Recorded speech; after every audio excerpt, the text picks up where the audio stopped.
Hi Reyna, my name is Vijayreyna. If you're new to my channel, I'm a pageant analyst, new and upcoming. I make videos about pageantry like lately every day, but probably I'll start doing it about once or twice a week once Miss Universe season ends.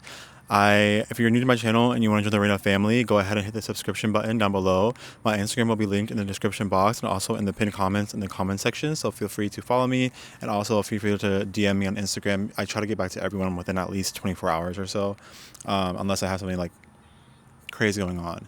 So today you're probably wondering, Vijay, why the heck are you outside? I don't know. I just want to be in nature, you guys. We are only a few hours out from crowning the new Miss Universe, and I'm like, oh God, it's a lot of anxiety. It's a lot. So I was like, let's just be outside together, enjoy the nature. I have my new mic, so I wanted to see and test it out. It's supposed to be able to tune out background noises, but if it doesn't, then hey, it's fine. At least we can all enjoy the nature together. Also, I have an airport near my house, so you guys might hear an airplane hover over sometimes. Um, Ignore it. I'm sorry I look a mess. I'm gonna go to the gym after this, so I just put on like a cute little shirt real quickly in my torn pants, so that way I don't get bit up by bugs. So yeah, so today's video, if you guys saw the title, is gonna be about my top 30. I did two. I did a top 30 of my personal favorites and who I think they're not my personal favorites. It's a top 30 of who I think should move on based off of what we've seen so far, and then the top 30 of who I think the organization is going to pick. So I have two of them. And I have actually filmed this video 3 times because I had a lot of, for some reason, anxiety about filming this video, because a lot of times pageant fans can get so overly aggressive in the comment sections when you don't put their country in the top. And admittedly, I was having a hard time not being biased in my top 5. And I'll get into that a little bit later because this is also my before the finale thoughts video, but that will be towards the end of the video. So if you guys want to see my overall thoughts, you can skip to the end. But if you guys want to see my top 30, then stick around because I'm about to do it right now. So yeah, without any further ado, let's get into my top 30. So the way that I chose my top 30 is I used the preliminaries to the best of my ability. Obviously, preliminaries sucked, and it was really hard to use that to gauge who the top 5 are going to be, because the way the competition works, if you're not familiar, is we get a top 30 this time. 29 out of those 30 are from 60% of it is coming from the interview score, the closed door interview, and I think 40% of it is coming from their preliminary performance, mostly the swimsuit round, because I mean, come on, it really wasn't an evening gown round this edition. It was kind of like an evening gown showcase. So I did the same thing, and then the top 12 is based out of the top 30. So the top 30 will move on. They'll do a swimsuit round, and then the top best 12 performers based on the judging will move on to become the top 12. From the top 12, they will go on to evening gown, and then the top 5 out of those 12 best evening gown performers will be inevitably the top 5 of Miss Universe. And then during the top 5 round, they will do a question and answer round, and then whoever has the best answer, those will be the subsequent placings. So the way that I picked my top 30 was that I looked at the girls speaking, and I tried to stick to be fair, I tried to look at how they did in their question and answer at their national competition. So like Miss Universe Philippines, Miss Universe India, Miss Universe Albania, Miss Universe Germany, Miss Universe Denmark, whatever. Obviously, if they were an appointed contestant, then it was a little bit more difficult to judge them based off of a Q&A because they didn't have a Q&A. So anyone who was appointed, I had to look at interviews. I tried to steer away from looking at interviews as a source of how well a girl speaks. I did watch every girl's interviews just for a little bit more context on their speaking ability. But the reason why interviews, I feel like, is not a good way to gauge a girl's speaking capabilities is because when you're in an environment like this, or you're on a podcast on a couch, you're very relaxed, right? Everything is like chill, it's relaxed, nothing too crazy. And so I don't feel like it really gauges the girl's speaking ability very well. And for that reason, like relative to when they're competing, when you're on stage at a beauty pageant, there's pressure, right? There's nerves. You might have some anxiety. And so I was learning to see, how do these girls talk on stage under the pressure of a beauty competition, under anxiety. I wanted to see how they performed under pressure, essentially. So I tried my best to stick to the girls' Q&As on their respective national competitions, because that lets me know, how do they do under pressure? How do they speak and how do they think under pressure? Can they dictate properly? Can they think through their thoughts clearly? Do they pause before they speak, or do they just go and start having a word salad and just start going like blah, blah, blah, blah, blah? So that's how I picked it. And then I also looked at, so that's how I picked my top 30. And I also looked at my top 30 most, best swimsuit performances from the preliminary competition as well. And so using the conjunction of those two scores, I picked my top 30. And if there was a girl who had a really good swimsuit score but a super low speaking score, then I had girls who were in my reserve bank, meaning that I felt like they weren't quite there, who I replaced them with, if they had a decent speaking and swimsuit score. So, all right, let's get into my top 30 without waiting any longer. So my top 30 in no particular order. It's just my top 30 because I didn't rank my top 30 because whatever, who cares? It's too many girls, like whatever, who cares at that point. So I picked Albania, Bahamas, Brazil, Curacao, Chile, Dominican Republic, Ecuador, Great Britain, Finland, Guyana, India, Laos, Zimbabwe, New Zealand, Nicaragua, Nigeria, Norway, Persia, Philippines, Puerto Rico, USA, Venezuela, Spain, Samoa, Denmark, Thailand, Namibia, Peru, Cambodia, and Cuba. Wait, what? I didn't pick Mexico? Okay, well, in that mix, throw in Mexico because there's no way she's not about to make it. If I had to pick Mexico, maybe I will replace Lao with Mexico. Only because I think Lao did phenomenal. I think she's actually one of the best Asian performers, but I think she speaks decently, but I don't think there's any way in hell that they're not going to put Mexico in there. So let me just throw Mexico into the top 30. Although she's not very high on my list, I'll say that much. Okay, so that's my top 30 then. And from there, I looked at just their swimsuit score based on the preliminary competition because the top 30 will go through the swimsuit competition and we will be judging them based off of that. And so that's what I was judging them off of, just solely their swimsuit performance. And I looked at a lot of aspects. I looked at their technical aspect. I looked at, here's something that's really important to consider, you guys. The judging panel is not very well versed in pageantry. If you look at their judging panel, a lot of them are sponsors. They're not actual beauty pageant experts. So we have to be mindful of this. A lot of times we have competitors who we think are good because we're familiar with beauty pageants, we're familiar with the technicalities. But if they do something that is not visually appealing to the naked eye, or it won't register to someone who is not familiar with beauty pageants, it's going to be a problem. Because who in the world is blowing their leaves this? Anyways, the world revolves around me, obviously, so you should stop. So yeah, I was looking at the technical aspect of it all. I was looking at their confidence. Were they nervous? Were they shaky? Were they confident? Were they wavering when they were walking? Were they stumbling? Did they trip? If they did trip, did they recover and, keep going without stumbling? Or did they show all over their face? Like a prime example was like Honduras. I thought Honduras was a beautiful contestant and I thought she did really well. But when I think she tripped, and when she did so, it just showed all over her face, unfortunately. And so it was very easy. Oh, the sun decided to say hello to us. Okay.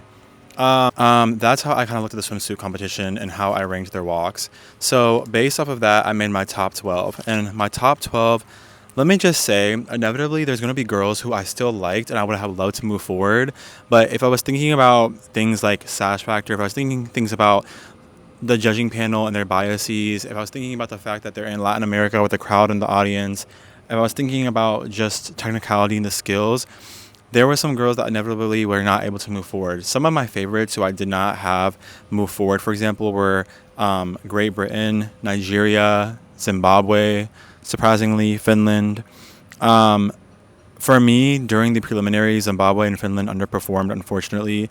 And Great Britain actually did not underperform. If I'm being honest, technically speaking, she's one of the top 5 walkers. Go look at her walk and analyze it in terms of technicality. She was a top 5 walker. However, there are just some queens that I think a lot of people in pageantry tend to look at just physicality and standards of beauty, and they don't care about technicality. Again, when we're talking about this panel of judges are not beauty pageant experts. They're not going to overlook beauty for technical skills. They're just not going to do that.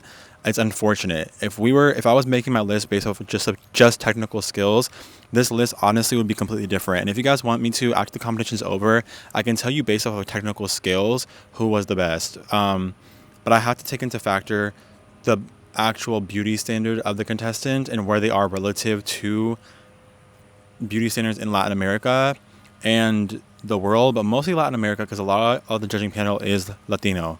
And being in Texas, I have been able to, and having a lot of Latino cousins, I have tons of cousins from Guatemala, Mexico, El Salvador, Honduras. They're all half, obviously. But I got to pick up on the beauty standards of Latin America and different regions of Latin America because of that. So based off of that, the swimsuit walk, the beauty standard, and the lack of the judges' expertise, I picked this to be my top 12. And these ladies are also good, by the way. I'm not saying that they're not. Venezuela, Spain, Dominican Republic, USA, Denmark, Curacao, Chile, Albania, Cuba, Puerto Rico, India, and the Philippines. So basically, my judgment off of that was I'll just go through each girl. This is not in order. It's not any particular order. It's just top 12. So Venezuela did amazing. She lived up to her powerhouse name, and the Sash factor is going to help her on top of that. Plus, she's a beautiful, beautiful woman, and she just really stood out during the preliminary swimsuit competition, and there's no denying that at all. Spain, same thing. She was kind of a surprise for me. I've noticed her beauty before. She's half Dominicana, and you can definitely see it in her appearance. She definitely favors her Dominican features, I'd say. She's a gorgeous contestant, and she came out on that stage just looking stunning, like looking completely stunning. Dominican Republic lived up to her name as well.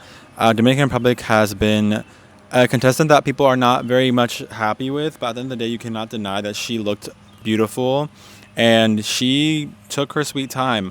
I'm a little bit worried because I think the organization is getting a little bit irked with her because she's not listening to any direction. But I don't necessarily blame her. Like, honestly, like, they should be allotted a lot more time. I do think that out of consideration to her fellow contestants, she should just follow directions. But at the same time, like, I think that maybe everyone should follow suit and just not listen to Miss Universe and just take their sweet time on the stage because we want to see them anyways. Get off my paper, ants. Okay. And then USA, I mean, I've thought she was a dark horse for a long time. USA has been one of my lookouts. She looked phenomenal during the preliminary competition. I know some pageant analysts said that she did not. I disagree. I think she looked phenomenal during USA, and she looks phenomenal here. I know some people don't feel like she's facially the most stunning queen. I think she looks great, and I think she looked great on stage. I think she performed great on stage. I don't see the issue. And you can definitely tell she's like that Afro-Latina because she has that Afro-Latina flair in her performance, and I love it. Denmark looks stunning. I mean, I think she's a little bit overhyped, I'll be honest, you guys. But I still think that she was good enough to move forward to top 12. I mean, she was good. It was a good performance. I think she needs to tone down a little bit. Like, she did a little bit of a kick at the end of her performance. I would have brought that in a little bit, but yeah. Okay, then we have Curacao. That girl performed incredibly during the swimsuit competition at the preliminaries, so that's why I put her here, because her swimsuit performance was on fire, and she's a great evening gown performer too, you guys. Go watch her national competition, and you'll see what I'm talking about. But swimsuit really is her highlight. Chile, I mean, do we need to even explain that? Like, Chile was obviously phenomenal. She's been so consistent throughout the entire competition, and she did not disappoint during the preliminary swimsuit competition as well. Albania, she was just a surprise for me. I think that she was the best of Europe, and I thought she looked amazing. She came out as a first competitor, but she came out very strong and very stunning. Cuba, she is coming back. Cuba's back at the competition. I don't think they've been in Miss Universe for years. At least they haven't been since I've been watching Miss Universe. I've only been watching since 2018 consistently, but she looked phenomenal. She looked really, really good, you guys. Puerto Rico is a given. She also looked really great, really not much critiques, good baseline. India and the Philippines, let's talk about them because they, to me, actually underperformed for the swimsuit competition at the preliminaries. More so the Philippines than India, if I'm being like completely candid with you guys. There was nothing wrong. Let me say this much. India and the Philippines are my sentimental favorites because I'm Indian and I grew up. I got into pageantry because of Filipinos. So I owe Filipinos my love for pageantry. So Filipino queens are always one of my sentimental favorites because I just have a very big connection with their queens, and Chelsea Manalo is no different. I have been following her since MUPH, and obviously I want to see her win, if not India, because I've been following her this entire time. So I want to see her do well. With that being said, when I say India and Philippines underperformed, I think we need to be mindful of what we mean by that. India and Philippines underperformed relative to what we know they can do. They didn't underperform relative to everyone else. Does that make sense? I think the reason why we feel that Philippines and India underperformed is because we have extremely high expectations of Chelsea Manalo and Ria Singha because we know what they can do. We've seen them walk, and admittedly, I have seen Chelsea and Ria do better than what they did last night at the preliminaries or 2 nights ago, whatever. So I think that is why a lot of us feel like they underperformed. And yeah, I mean, I do think that India and Philippines are my most shaky out of this top 12. If I'm being honest.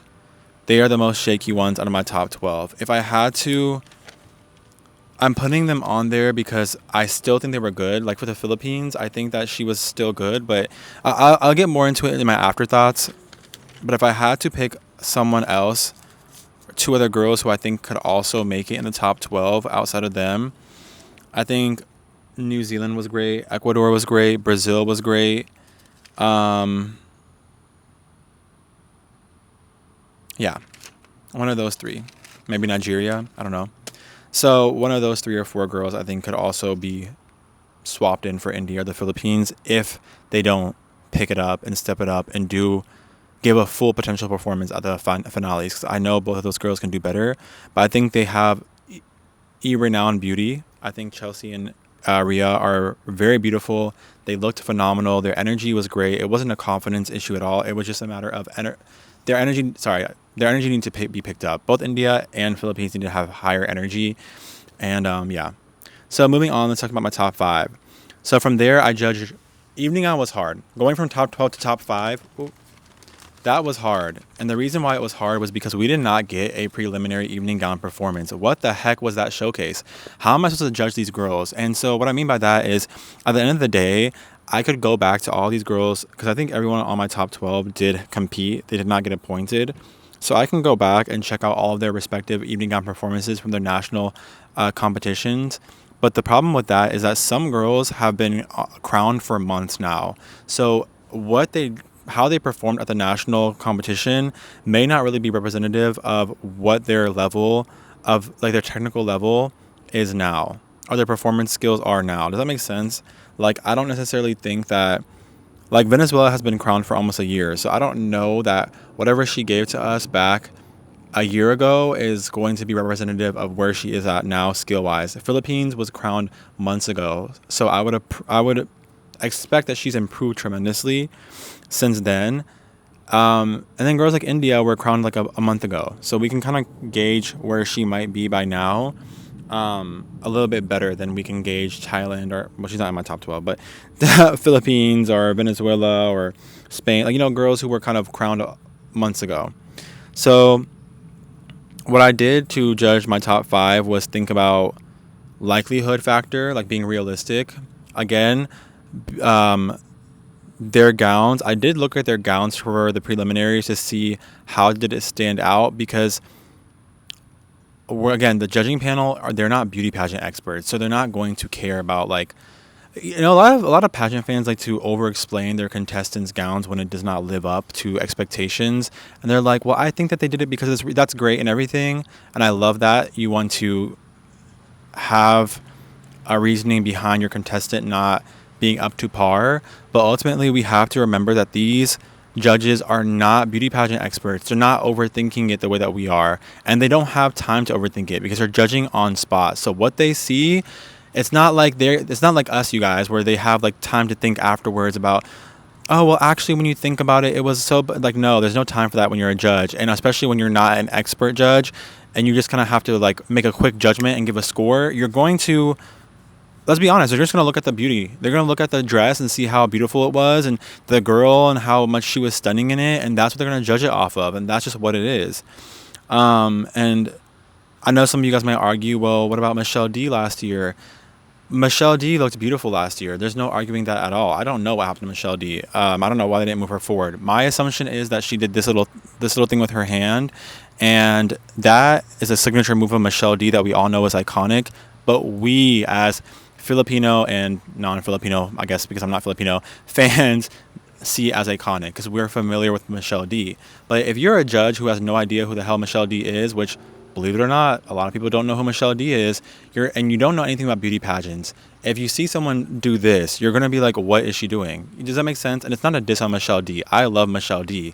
It's just me trying to bring logic to our thought process when we make these lists as pageant analysts. We have to be mindful. In my heart, so let me tell you my top 5. My top 5 was Venezuela, Spain, Denmark, Chile, and Dominican Republic. In my heart, I wanted to put Philippines and India. Oh my God. If they get to the top 5, I'll be elated. If you guys know anything, you guys know I have a big heart, soft spot for both of those queens. The reason I did not move them on was because India looked phenomenal. Rhea Singha looked phenomenal. But relative to these other ladies, they have been consistent. They've just been really consistent, you guys. India has been not completely consistent to me. There's some times where she's shining and she looks incredible, and there's other times where it's a little bit concerning. The walk is hit or miss. Sometimes it's really good. Other times it's kind of like, we expected a little bit more. Does that make sense? That lack of consistency makes it hard for me to put her in the top 5. और आप लोग अगर मेरा video देख रहे हैं तो आप लोग को पता है मैं इंडिया को बहुत ही प्यार करता हूँ, मैं उसको बहुत ही पसंद आता हूँ, लेकिन मैं उसको टॉप 5 में डाल नहीं सकता अगर मैं मेरे दिल में मैं नहीं सोच रहा हूँ. मेरे दिल में मैं डालना चाहता हूँ, लेकिन मेरे दिमाग में जब मैं सोच रहा हूँ और मैं लॉजिकली सोच रहा हूँ ये कंपटीशन के बारे में, I don't see her there. Does that make sense?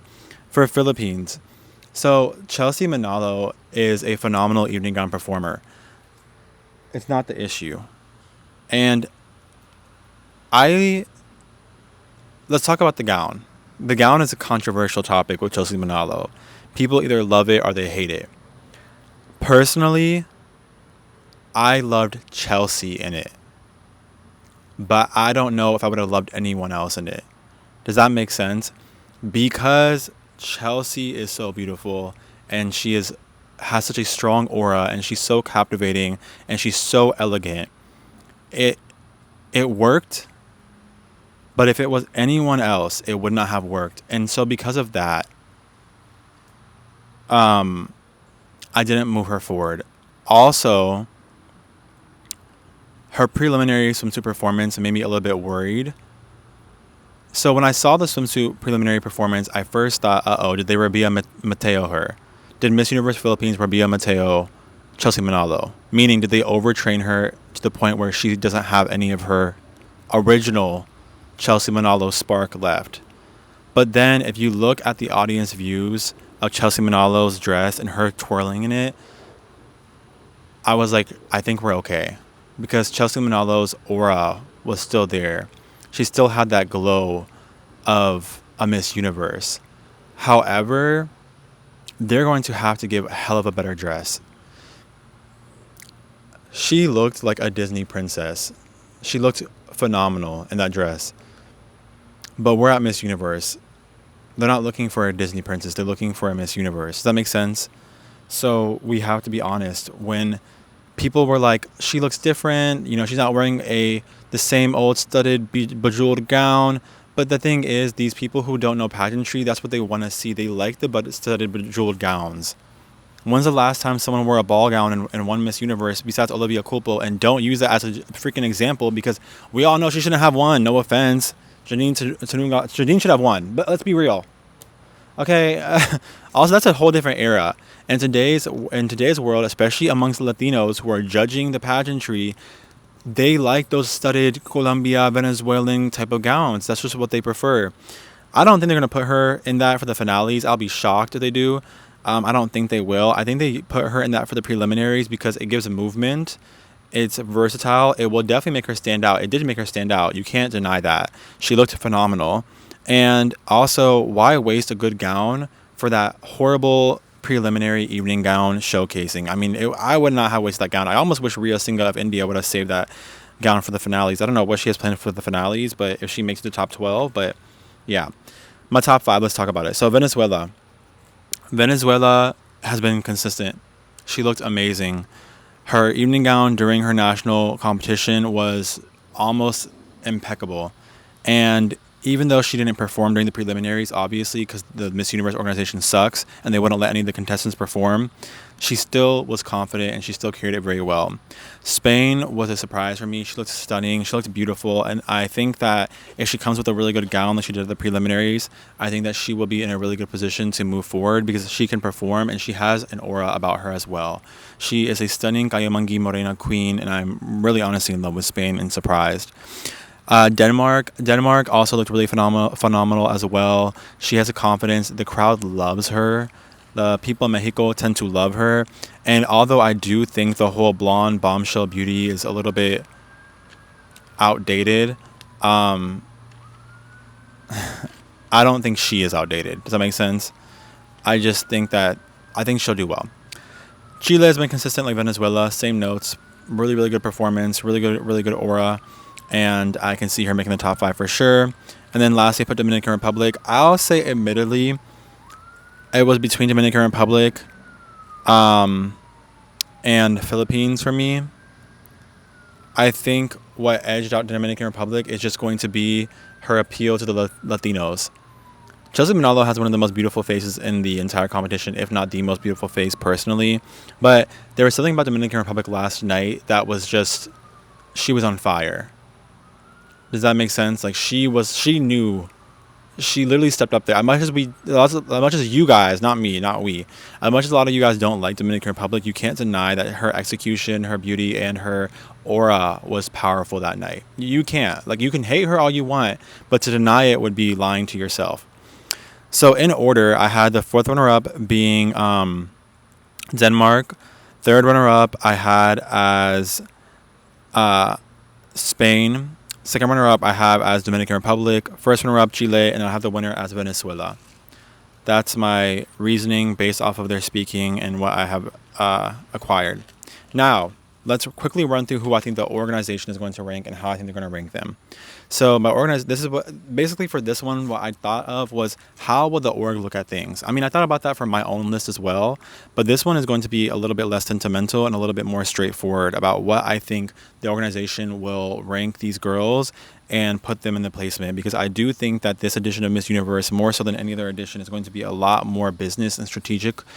And so I don't think that they're going to just give it based off solely performance. So sash factor is going to be a consideration, and popularity and keeping relations or extending relations into new countries is going to be a factor as well for these considerations. So the top 30 based on the org, who I think that Miss Universe will pick, Reyna's. Listen, this is who I think Miss Universe will pick, not me, okay?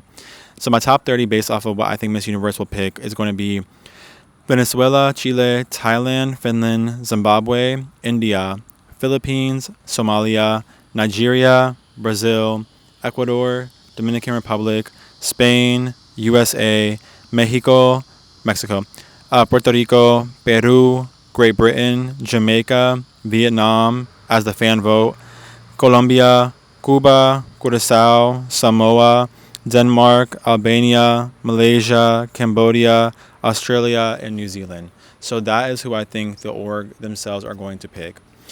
From there, I had the top 12 being Venezuela, Chile, Dominican Republic, Finland, Zimbabwe, USA, Colombia, Philippines, Thailand, Puerto Rico, Peru, and India. So I think that's what the org is going to move forward with the top 12. And then the top 5 I had being Venezuela, Chile, Zimbabwe, Finland, Thailand. You could swap Finland for Denmark too, I guess. For the results, I had it being the organization putting Finland as 4th runner-up, third runner-up being Thailand, 2nd runner-up being Zimbabwe, 1st runner-up being Venezuela, and then I had the winner being Chile.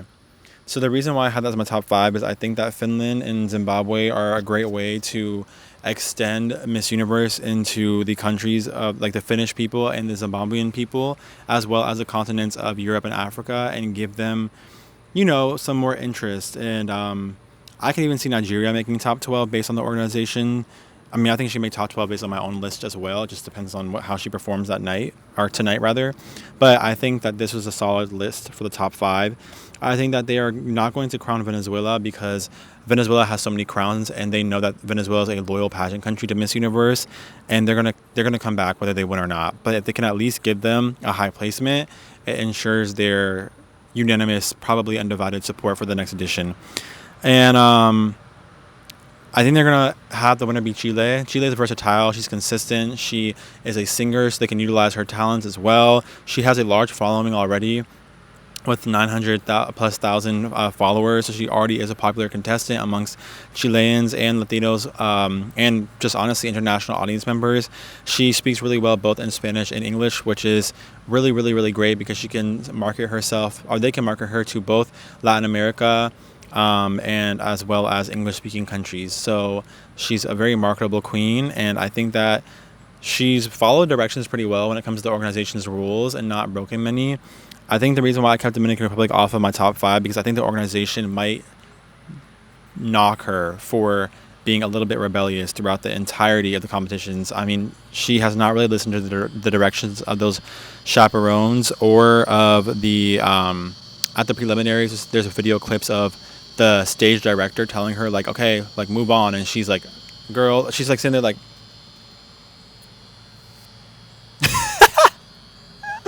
oh, she's so pilia. I mean, like, she's so like, yeah, but I don't know. I mean, I'm not gonna comment on it. But hey, I don't know if the org's gonna like that. So yeah, you guys, that's my top. Let me give you my final thoughts. So I'm going to talk about India and Philippines really quickly because they're my sentimental favorites. And I know I talked about them a little bit, but I'm going to talk about them a little bit more. India almost has it. She just needs to put a little bit more oomph in it. Be Extra Waddell is a pageant analyst on YouTube. I encourage you to go to their channel and watch them. They're super funny. But they are there live in Mexico. And I listened to their analysis, and they said that India looks more like a Miss Teen universe. And I heard from a few people who were there live the same note for Chelsea, that the dress that she chose made it seem a little bit more of a Miss Teen performance than a Miss Universe one. I don't know. I'm not there live, you guys, so I can't tell you. I don't know. To me, Rhea did not look like a teenager. I think she looks young, but I didn't think she looks like a teenager. But I you know what? Like, Dell's there in person, so I'm going to take their word for it. So hopefully the styling will be a little bit more like bold makeup, and I think Rhea has enough beauty to handle that much makeup. It won't overpower. I think it will look fine. She's a beautiful canvas to utilize for stronger, bolder looks. There was nothing inherently wrong with the Philippines or with India's performance, to be quite frank. Actually, Philippines was technically, on the technical side, she was pretty good. I think the only thing that I will say about the Philippines is a little bit more energy, like a little bit more energy for sure. And then she's going to have to soften that pivot. The Atiza Manalo coded or styled pivot that she does, it's more of like a signature thing. And like I said about signature moves don't lend well at Miss Universe because the judging panel are not experts. To us who are following Miss Universe Philippines, who are Filipino, who are international fans of Miss Universe Philippines like myself, who have been following Chelsea Manalo for a long time, we know that Chelsea Manalo has done that pivot before, and we know it's an iconic pivot into a spin, and to us it looks beautiful. But that's because we know Chelsea Manalo, we know the Philippines, we know the iconic carryover from her national competition to Miss Universe with that spin move. But to the naked eye, I don't know if it's going to lend itself well, if that makes sense. You have to consider the fact that these judges are not beauty pageant experts. I keep saying it because it's so critical to keep in mind. And that pivot, it can be very, not off-putting, but it can be very like in your face if you're not familiar with pageantry. So I'd recommend that she honestly just gets rid of the pivot, puts a beautiful spin in there instead, and puts a little bit more pep in her step. And I think if she has a little bit more energy, she will definitely secure top 12. From top 12 to top 5, Chelsea Manalo is the most likely of my top 12 to make it into the top 5 because she has a really good evening gown performance generally, and she has a really good aura. If Chelsea Manalo can just get the right gown, I think it would do well. I did love her hairstyling for the preliminaries. I loved it. However, no one can deny that sleek, long look that she had at preliminaries. They need to bring that back. I'm so serious. They need to bring that back. If we're being brutally honest, she looks the best with that styling. It looks gorgeous. I mean, she looks beautiful with her natural hair as well. It's not that she doesn't, but we're talking about Miss Universe. It's not the time to play around, okay? We can't be playing around anymore. We have to get serious, and we need to be kind to our contestants and, you know, encourage them. But we also have to be constructive, right? And like I said in my previous video, if you think that your contestant doesn't have anything to work on and that they're perfect and that they're beyond any type of criticism at all, I will ask you, why do they have a passerella coach? Why do they have a Q&A coach? I'm not talking about the Philippines specifically. I'm talking about any single country. Every country has, if they can afford it at least, a passerella runway coach and a Q&A coach. If the organization felt like their contestant was just perfect and they were beyond any type of training and they didn't need any help at all, then they would not have coaching, you guys. Right? Ask yourself that. Why would the organization waste their money on coaching a girl who was already like perfect? Everyone, every girl, every contestant can improve in every aspect. Even Venezuela and Chile, my top 2, even they had room for improvement. I mean, Venezuela was pretty much near damn perfect, but Chile had some room for improvement. So there's nothing technically wrong with Chelsea's walk, but we need to make it now go from technically good to captivating and stunning, because we're not having, I keep saying it, the judging panel are not beauty pageant experts, you guys. I know it sucks. If they were, Chelsea would be going through the top 12. Rio would go through the top 12, like, without a doubt. But we're not talking about judging panel experts, okay? Like, these experts, they're not experts. They're like random people. I mean, Nova is an expert. Michael Cinco might be an expert. But, you know, like, again, even with gown designers, it's a little bit hit or miss. Like, Michael Cinco is a beautiful gown designer. He's worked with so many runways. So I think that he definitely has the expertise. And Nova was she was Miss Universe Canada, so obviously she has experience also. So those two are great, but the rest of those judges, I don't know who the heck they were. I was like, who are these people? They're obviously sponsors. So it has to be captivating. It cannot just be, and we can't explain these things after the fact. Like I said, right? Let me go back to my thought from a while ago. A lot of people are on TikTok explaining Chelsea's gown and saying that it's because of this and it's actually strategic. And if you think about it, but that's the thing. These judges don't have time to think about it, you guys. They don't, there's no time to think about it. It's just like, oh, wow. Either they like it or they don't. It's that brutal at Miss Universe. It's that quick at Miss Universe. So as a pageant analyst, we have to keep that in mind.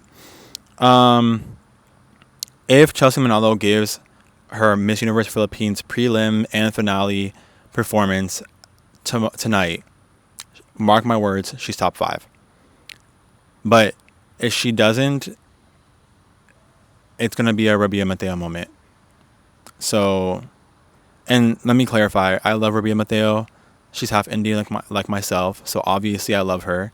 And I've actually got to meet her in real life in Houston, and she was super, super, super sweet, you guys. I just think that the pressure got to her. So this is not shade to Rabia Mateo. Rabia Mateo is an excellent queen, and I'm to this day in love with Rabia Mateo. So it's not a diss on Rabia Mateo. But I mean by Rabia Mateo, I mean that the organization overtrained her and took away her spark, and she was not able to progress forward. But let's just hope that didn't happen. There is such a thing as overtraining someone. Chelsea Manalo was already really good and had a special, sometimes not being technically perfect actually makes you better on stage.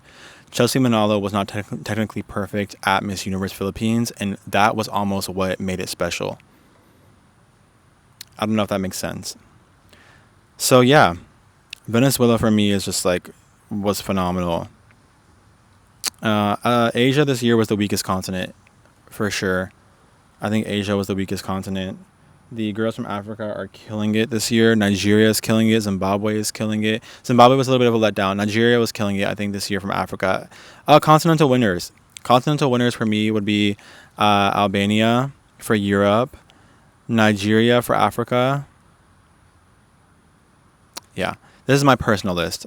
So it would be Albania for Europe, Nigeria for Africa. For Asia, maybe it'd be like Cambodia. I really liked her performance. And then for Oceania, Samoa, but I think they group it at Miss Universe with Asia. For Latin America is Venezuela. For the Caribbeans, I think they group it with Americas, but if they did not, I would say it was between Dominican Republic and Curaçao. But I think I'll give it to Dominican Republic. The organization, I think the organization is going to give Europe to Denmark or Finland. I think they're going to give the continental winner for Asia to Thailand. I think they're going to give the continental winner for the Latin Americas to Caribbeans. I think they group them together to Venezuela or Dominican Republic or Mexico because they're in Mexico. And that might just be a way to let her in. And then I think that's all. And then for Africa, I think they're going to give it to Zimbabwe. That's who I think the organization will pick. Hey guys, this video is already 43 minutes long. I need to get it up to you guys. I'm not going to edit it much because we just need to get it up and going so you guys can watch this. And yeah, I hope you guys enjoyed this video. Let me know if you guys like this little outdoor environment that I had going on today. If you guys like my video and you want to join the Reyna family, go ahead and just hit the subscription button down below. My Instagram will be linked in the description box down below as well as in the pinned comments. Feel free to comment your guys' country's flag. I would love to hear where you guys are from so that the Reyna family can cheer you guys on. And if you're part of the Reyna family and you see someone from a flag of a different country than your own, make sure that you cheer on that flag's that country as well. I will be doing a live reaction to the finale, and I cannot wait to post that for you guys. I don't know if I'll live stream because it's difficult to live stream and live react and pay attention. So yeah, let's have fun, you guys. And remember, pageantry is supposed to be about fun. It's supposed to be a good time. It's not supposed to be overly serious. It's not supposed to be overly brutal. Please, you can disagree with my list. You're allowed to disagree with my list. In the Reyna family, we always welcome people who disagree. But if you're going to disagree, don't attack me. Just say, hey, I like your opinion. Thanks for sharing. Here's my top 30, top 12, top 5. You can just say who you like without attacking me. And again, in my heart of hearts, I hope India and the Philippines move on. So let's be hopeful. Let's keep them in our prayers. And yeah, guys, this is not my sentimental favorites list, okay? So just be aware of that. Bye, guys. Oh, wait, let me do my thumbnail.